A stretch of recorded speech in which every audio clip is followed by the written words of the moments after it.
intellectuals. The name Teotihuacan means where the gods reside, and the city of the gods is dominated by the Pyramid of the Sun. It is 216 feet high and forms a small mountain weighing 2.5 million tons. Archaeology seeks answers to questions about man's past by digging through what he has left behind. Here they uncovered a chain of riddles which stretches across the expanse of modern Mexico. A mile to the south is the Temple of Quetzalcoatl. Legend tells us that he was a light-skinned, bearded man who came from the stars. Supposedly, he taught men law, the arts, and the cultivation of corn.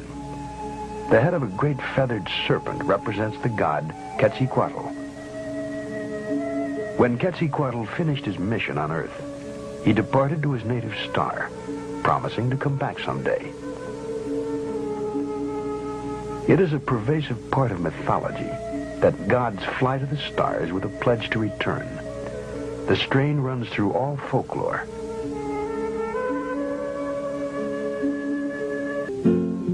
Outstanding astronomers, Mayans calendared the year by constructing a central pyramid with 365 steps. They also developed a formula to predict eclipses without ever knowing about the revolution of the Earth, Moon, and Sun. There is no way of telling how they discovered these secrets. Some ancient astronaut may have told them of the solar system in which they lived. A stone relief portrays a god in a helmet with projections resembling antennae. The Mayans named their patron Kukulkan.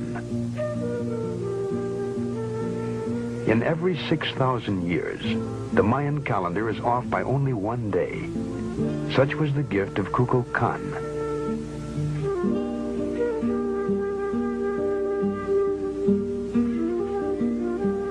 Kukulkan supposedly came from the stars and returned to them, leaving the Mayans to build observatories to search the heavens for him.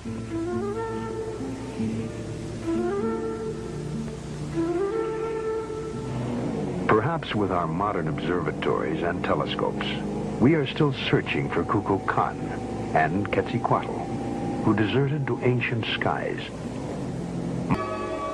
Writer and sociologist Eric Hoffer suggests a reason for our return to space. He wrote, "I always felt that man is a stranger on this planet, a total stranger. I always played with the fancy, maybe a contagion from outer space is the seed of man. Hence our prior occupation with heaven, with the sky, with the stars, the gods, somewhere out there in outer space. It is a kind of homing impulse.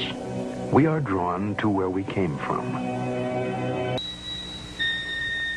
Henri Loti, the early French archaeologist, discovered the image of the 19-foot giant and called him the great god Mars.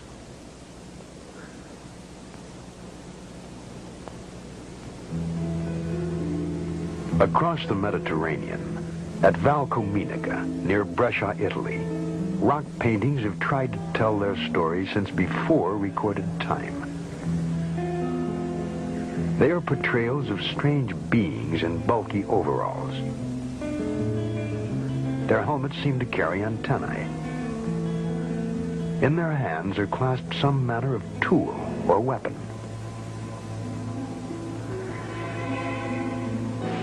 Still more evidence can be found in a 2,000-year-old rock painting found in Japan. Guarding the headwaters of the Amazon River are the ruins of Machu Picchu, an outpost of Peruvian Inca society. Some archaeologists suggest that the Incas found they could not extend their empire into the treacherous Amazon jungle. And so, here they stopped, and here they died. There is a curious folk legend surrounding the origin of this fortress. It is said to have been built by a divine race of light-skinned, auburn-haired descendants of the god Viracochus, who arrived in a flaming chariot.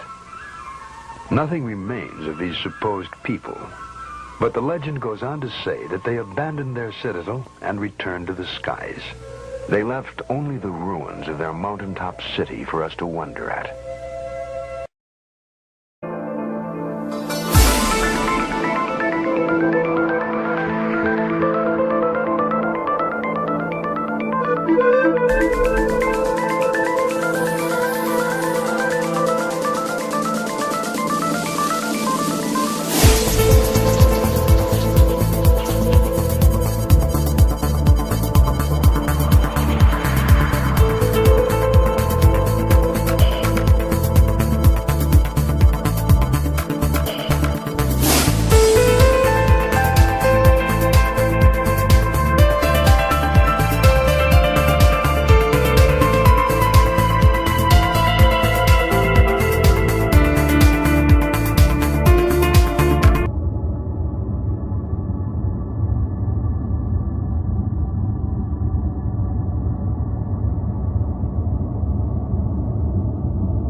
Today I'd like to share some pretty amazing news. Now, some people refer to this as divine intervention, whatever that means.